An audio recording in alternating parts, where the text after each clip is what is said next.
मतदार बहिणींना रवी राणा सरळ सरळ धमकी देत आहेत. येणाऱ्या इलेक्शनमध्ये आम्ही तुम्हाला 1500 रुपयाची ओवाळणी देतोय, पण त्या मोबदल्यात तुम्ही आम्हाला मतदान करावं लागेल आणि मतदान नाही केलं तर मात्र 1500 रुपये मी परत घेईल असं रवी राणा म्हणतात. याचा अर्थ स्पष्ट आहे. लोकांच्या पैशातून ज्या योजना शिंदे फडणवीस सरकार सुरू करू पाहते त्या योजना लोककल्याणाच्या नाहीत.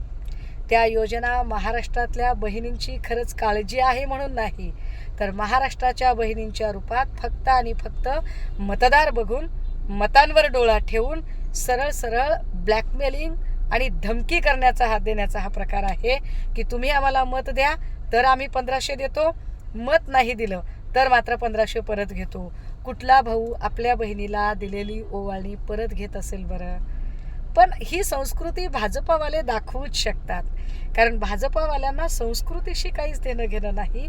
भाजपाच्या लोकांना एनकेन प्रकारे काहीही केलं तरी फक्त आणि फक्त आपल्या खुर्च्या अबाधित ठेवायच्या आहेत.